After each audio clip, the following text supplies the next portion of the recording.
एक गांव, बिहार की मिट्टी, और उसी मिट्टी में पलता एक लड़का जिसे न दुनिया जानती थी न ही इतिहास में उसका कोई जिक्र था। लेकिन नियति ने उसके माथे पर कुछ और ही लिखा था। नाम नीतीश कुमार। पढ़ाई करो बेटा, नेता वेता बनने का शौक बाद में पालना। उसके पिता की आवाज उसके कानों में गूंजती थी, जो बिहार के स्वास्थ्य विभाग में काम करते थे। घर में किताबों का माहौल था और आंखों में बदलाव का सपना।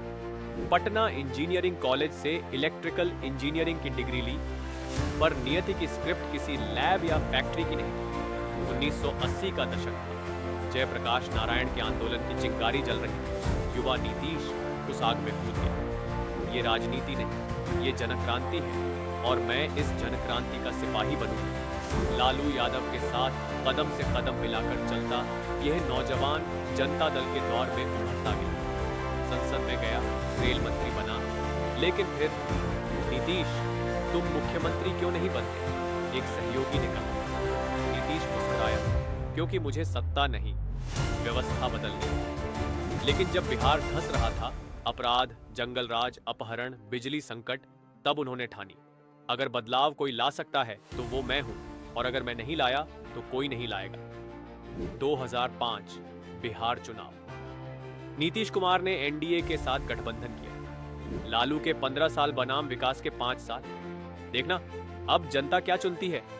जनता ने चुना नीतीश कुमार को। मुख्यमंत्री बनते ही पहला वादा, बेटियों के लिए साइकिल, ताकि वो स्कूल तक जा सके। और बिहार में सड़कों पर एक क्रांति चल पड़ी। हर गांव, हर कस्बे में लड़कियां साइकिल से स्कूल जाती दिखने लगी। ये साइकिल नहीं, ये नई दिशा है, नीतीश खुद कहते थे। राज्य में बिजली, सड़कों और स्कूलों की क्रांति शुरू हुई। लोग कहने लगे, अब बिहार में रात को भी लाइट रहती है। पर राजनीति सीधी नहीं होती। 2013 में एनडीए से रिश्ता तोड़ लिया। कहा, प्रधानमंत्री पद की लालसा में मैं धर्मनिरपेक्षता नहीं बेच सकता।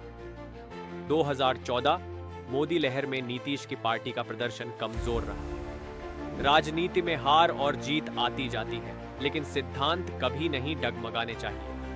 लेकिन हालात फिर बदले। 2015 में आरजेडी और कांग्रेस के साथ महागठबंधन किया। लालू के साथ एक बार फिर मंच साझा किया। समाज के लिए पुरानी दुश्मनी भूलनी पड़ेगी।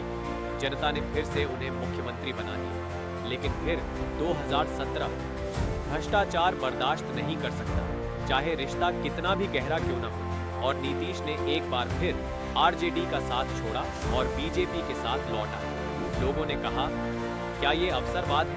नीतीश बोले, नहीं, ये बिहार के विकास के लिए जरूरी है। हर कदम पर आलोचना, हर मोड़ पर विरोध, लेकिन नीतीश कभी नहीं डिगे।